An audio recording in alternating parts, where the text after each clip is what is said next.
Alors bonjour chers êtres humains. Aujourd'hui je vais vous confier une de mes plus grandes peurs.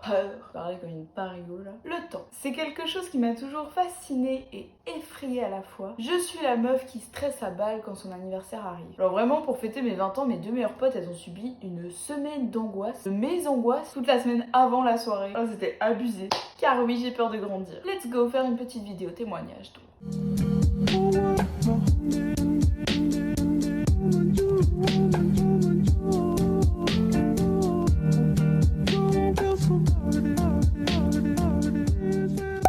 Alors déjà quand j'étais petite, je me souviens que tous mes copains copines, ils avaient trop hâte de finir l'école, travailler, d'avoir leur petite maison, tout ça. À 10 ans, les gosses, ils pensaient déjà à leur autonomie. Parce que les parents, c'est trop chiant. Et moi, je sais pas, j'étais dans un mood où je me rendais compte que j'avais de la chance de n'avoir aucune responsabilité. J'étais logée, nourrie, blanchie. Je partais en vacances, je n'avais aucun souci. Ah, je vivais ma belle vie, moi. Je pense que c'est dû au fait que je suis la toute dernière de la famille. Mon frère avait 11 ans quand je suis née, ma soeur 13, du côté de ma maman. Parce que du côté de mon père, famille recomposée, you know, c'est tout un bordel. Ben, mon papa est plus âgé parce que mes parents ont 10 ans de différence. Donc quand je suis née, mon autre frère, lui, avait déjà 21 ans. Avec tout ça, j'avais déjà une idée de ce que c'était être plus grand. J'ai vite été plongée dans un monde d'adultes auquel je me suis rendu compte que je ne voulais pas y mettre les pieds et rester dans mon insouciance. Ce que j'ai essayé de faire d'ailleurs, par exemple, là j'ai toujours un doudou. Jusqu'à mes fins de primaire, je pense que j'ai joué à la Barbie. Bon, ça veut rien dire, mais juste pour dire, j'ai toujours eu peur de grandir. Et mon doudou, en vrai, ça n'a aucun rapport. Je l'aime juste trop et je le quitterai jamais. Ayez un doudou quoi, merde. Je me souviens qu'à l'époque, quitter le primaire pour moi ça a été très difficile à vivre alors que tous mes potes ils avaient trop hâte. Mais moi j'étais là, je voyais déjà les premières responsabilités arriver. Surtout que moi en primaire j'avais un peu l'habitude de glander, de rien foutre. Ça a parfois été limite mais je m'en sortais comme ça. Mais en secondaire j'étais inscrite dans une école un peu élitiste et je savais que ça allait plus être une solution la flemmardise. Et que j'allais devoir taffer. C'était beaucoup de changements d'un coup. C'était une toute autre routine et la peur du changement c'est quelque chose qui m'affecte beaucoup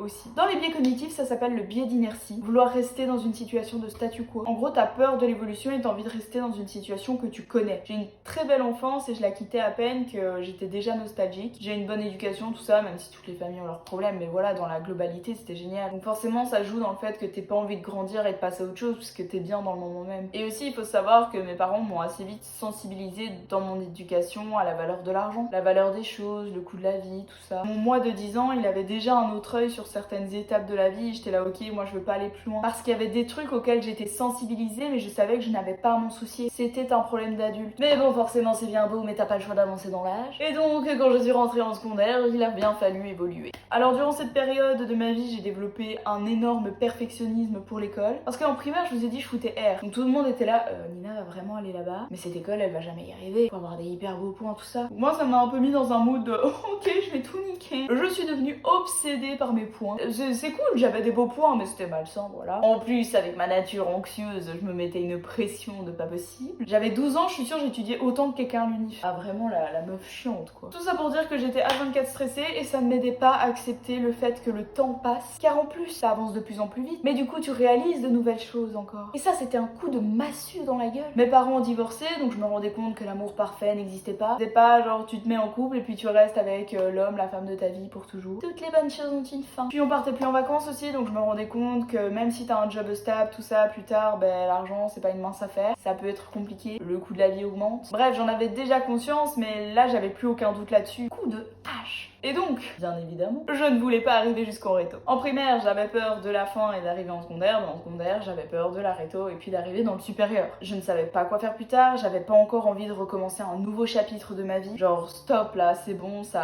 le temps en plus il allait de plus en plus vite, et il va encore de plus en plus vite. Ce qui m'angoissait à mort. Bref, mais j'y suis bien arrivée. Et là, Covid. Le temps il s'arrête, mais il continue aussi. Au début, les 2 petites semaines de congé là, elles m'ont bien mis. Ce que je vous ai dit, j'avais déjà beaucoup de boulot pour les cours à l'époque. C'était intensif, donc les 2 semaines, moi j'étais là. Vas-y, je vais me rattraper, tranquille pépère. Sauf que ça n'a pas duré 2 semaines. Petit à petit, j'ai compris que je ne finirais jamais ma réto. Aïe. Ah là, le deuil, il a été dur. Déjà, j'avais peur d'arriver en réto, mais en plus, je ne peux pas finir cette réto. Donc, je suis obligée de clore un chapitre de ma vie, mais le clore alors qu'il était même pas fini. Et je me retrouve là, en été, sans but, à ne pas savoir quoi faire, à me dire, waouh, là, je dois choisir mes études sup. Oh mon dieu. En plus, le confinement, il m'a pas aidé parce que je l'ai déjà expliqué dans ma vidéo des TCA. Mais moi, je ne sais pas rester à rien faire. J'ai toujours besoin d'avoir un but et une routine. Sauf que là, il y avait plus l'école, il y avait plus rien. C'est pour ça que je me suis enfermée dans cette spirale de sport intensif et de bien-être pour pouvoir faire quelque chose et avoir des objectifs de mes journées et pas me dire je me lève le matin, les heures passent et au final je fous rien de ma vie. Fallait que je poursuive un objectif qui a été très malsain, qui m'a mené dans des bails très sombres. Super. Bon, j'ai pas bien vécu cette période, mais à un moment, la vie reprend. Nina arrive en supérieur. Je me dis bon bah vas-y, je vais faire communication, c'était mes derniers plans de vie un peu. C'est totalement un défaut, hein. C'est ce qu'on m'avait dit au CIEP, j'étais là bon bah vas-y c'est fait pour moi. Sauf que croyez-moi, j'ai été un jour et j'ai su. Ce n'était pas fait pour moi. J'ai eu un pressentiment, une mauvaise intuition qui me disait non Nina, casse-toi de là, c'est pas du tout pour toi. L'ambiance, les cours, la classe, les profs, non. Et c'était juste une demi-journée d'accueil mais je l'ai pas senti du tout. Et moi j'ai un bon instinct donc je me suis écoutée. Je savais que ça n'allait pas le faire. Mais donc je suis rentrée chez moi en pleurant en mode maman à l'aide, je veux pas faire ça. Je me retrouve le jour de la rentrée en mode je suis totalement perdue. Bon après des heures de crise, j'ai décidé de me poser et de voir un petit peu qu'est-ce qu'il y avait d'autre comme possibilité. Donc je regardais qu'est-ce que mes potes faisaient à droite à gauche. Pas pour faire la même chose qu'eux mais c'était les cursus que je connaissais quoi, je pouvais me baser que sur ça. C'était les seules idées que j'avais. Et alors je me suis rappelé au dernier moment que ma meilleure amie elle avait hésité entre infirmière ou coopération internationale. Au final elle a choisi la première option mais moi je me souviens quand elle parlait de ce cursus de coop. Donc vas-y, one life, je me suis dit je m'inscris à ça, c'est pas grave, tant pis, il faut que je trouve un truc. Moi c'était hors de question que je me prenne une année sabbatique. Et donc j'ai fait ça, je suis arrivée le premier jour, mon inscription était même pas ok. Le stress était à son max. Et au final ça va, j'ai adoré. J'étais un peu déçue de la fin, c'est pas le sujet, mais on s'en fout. J'ai bien fait mon choix. Mais là maintenant, qu'est-ce qu'il se passe? Je suis en bac 3. Actuellement je suis en stage, ça va, mais dans quelques mois vient mon TFE, le diplôme, et puis qu'est-ce que je fais? Je déteste ces moments-là. Pourquoi les choses ont une fin? Je ne sais pas. Donc je me rends compte que dans 2 mois j'ai fini mes études et qu'il faut que je trouve un truc à faire après. Un master, une formation, un autre bachelier, commencer à travailler. Mais dans quoi? Je ne sais pas. Bref, et encore une fois, c'est hyper dur de me dire que le temps passe très vite, de plus en plus vite. Cet été, j'ai pas envie de me dire ah t'auras la majorité absolue et dans 4 ans, ah t'auras un quart de siècle. Là je rigole mais de stress, ça me fout une boule au ventre. Ça m'angoisse de me dire un jour t'auras 50, 60 ans, puis tes parents seront peut-être plus là. Enfin non, pas prête à ça. Et je ne l'ai jamais été. Je ne peux même pas le concevoir ça. Maintenant vous allez me dire ouais bah t'auras pas le choix, t'y seras un jour et puis voilà. Mais rien que d'y penser ça me stresse. En plus là je suis dans une période bizarre où tes potes ils ont un peu tout âge. Il y en a qui n'ont pas fait d'études et qui travaillent déjà durement. D'autres font une famille. Certains ou certaines recommencent à zéro. Il y a les années sabbatiques, enfin bref tout ça. C'est le bordel, c'est effrayant. En vrai je dis tout ça mais en ce moment j'arrive vraiment à profiter de la vie. J'arrive enfin à positiver, à me sentir bien après toutes les merdes que j'ai eues. Et du coup j'ai pas encore envie de faire un deuil,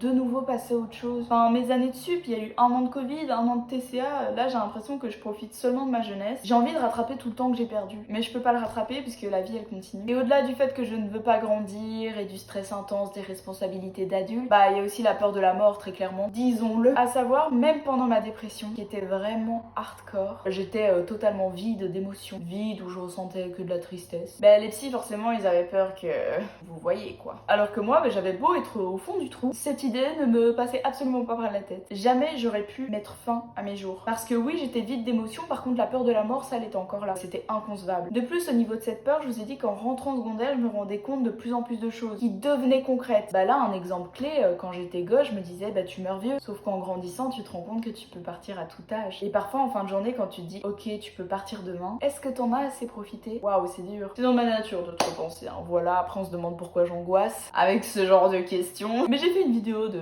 comment arrêter de trop penser. Je travaille là-dessus. Et en plus, parce que oui c'est pas fini, quand il y en a plus il y en a encore, je suis nostalgique les gars. Je veux me souvenir de tout, j'ai peur d'oublier. Plus je grandis et plus cette peur s'amplifie aussi. Vous allez me dire Nina t'es effrayée par beaucoup de choses mais c'est tout des trucs qui sont liés finalement. Quand j'avais 7-8 ans j'ai perdu mon vovo. C'est mon papy du côté de mon père, vovo c'est en portugais. Et en fait il y a pas longtemps je me disais mais Nina tu ne te souviens pas de sa voix. Et donc je pense que c'est pour ça que je fais tout le temps des vidéos et des photos de tout parce que j'ai clairement peur d'oublier des trucs. Je veux immortaliser tous ces moments et m'en souvenir à jamais. Et ça a toujours été le cas hein. Jusqu'à mes 13 ans j'avais des journaux intimes, des journaux de bord même. Je racontais mes journées dans les moindres détails, c'était nul à chier. Mais j'avais besoin de tout noter. Aujourd'hui ça ne passe plus forcément par l'écriture mais par les vidéos et les photos. Ou même j'ai mon journal de reconnaissance. Donc le fait d'écrire tous les jours 3-4 trucs pour lesquels tu as de la gratitude, c'est quand même une sorte de petit journal intime aussi. Une manière de graver les événements sur le papier. Maintenant est-ce que tout ça, toutes ces peurs, ne seraient-elles pas liées à la crise d'ado? Bon ce serait une giga crise d'ado quand même qui a démarré dans l'enfance et qui continue encore aujourd'hui alors que j'approche des 21 ans, mais bon.